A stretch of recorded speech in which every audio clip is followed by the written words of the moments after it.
So the moment I picked this up, I knew it wasn't a toy, and this thing feels like a beast in a small box. It's solid, it's hefty, and honestly way more premium than its price would suggest. And it's got a full metal body enclosure, it's got clean edges, RGB that looks subtle, and a volume knob here that feels very smooth and tight. And for around $70, I expected something lightweight and basic, but this feels and sounds like something much more serious.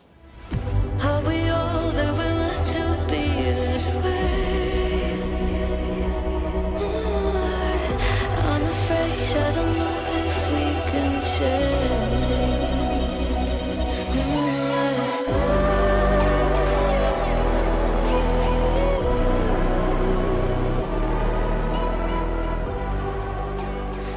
And from a design perspective, the SMSL did a great job keeping it simple but premium. And you've got this matte aluminum finish that doesn't really pick up fingerprints easily. And at the bottom here, you get two headphones output, one 3.5mm and one 4.4mm balance jack, a volume knob here in the middle, and also that tasteful RGB strip on top. And this thing is small enough to fit in your palm of your hand, but it still feels planted on the desk.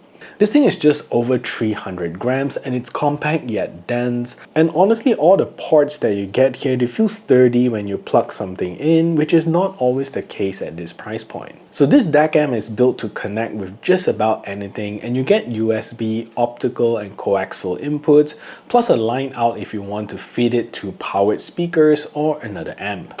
There's even a dedicated microphone input at the bottom here, so you can actually plug this in with a mic for voice chat or streaming without extra adapters. And I've used this with my PC, my MacBook and even my iPhone, and they all work seamlessly. It's like having a mini desktop DAC amp stacked in one compact unit.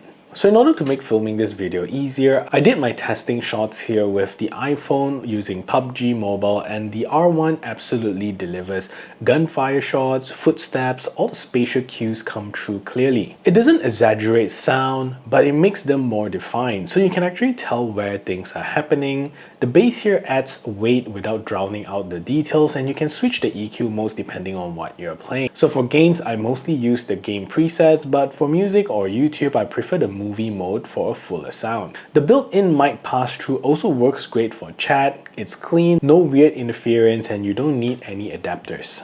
It's honestly impressive that something this small can handle both gaming and music this well, so I'm very impressed. So for sound quality, I tested this with the Moondrop Horizon, did my Philips Fidelio X2 HR, as well as the Moondrop LAN 2, and all four of these IEMs and headphones perform surprisingly well. The sub bass is tight and reaches deep without distorting, and it gives weight to drums and low-end instruments without making the mids muddy, and the mid bass has good punch and rhythm, especially noticeable with the Horizon, so it adds warmth without overpowering vocals. So speaking of vocals, they're clean and natural, sitting right in the center of the mix. The highs have sparkle and details, giving cymbals that crisp edge but never really getting overly sharp. The soundstage feels wide, especially on the X2 HR, with instruments spaced out nicely. Imaging is accurate, letting you pinpoint sounds in tracks or games with ease. And one important note, don't drive your input volume too high. If the LED bar starts peaking into the red, then you're going to clip your audio and lose clarity. Keep it just below that level and it stays clean, detailed and dynamic. Overall, it's a neutral, leaning, warm sound, so it's rich, engaging, and kind of way better than I expected it to be at this price point. So you get 4 EQ modes out of the box, but the real bonus is being able to tweak bass and treble manually, and you can adjust each up to 9 decibels, which makes it super easy to tune the sound to your taste. If you want more low-end punch for games or cleaner vocals for music, you can just dial it up and down. Very easy, very convenient. So these are the little touches that makes the R1 feel like it was made for the real world use and not just specs on paper, so I really like that. So for about $70, the SMSL R1 is a serious piece of kit.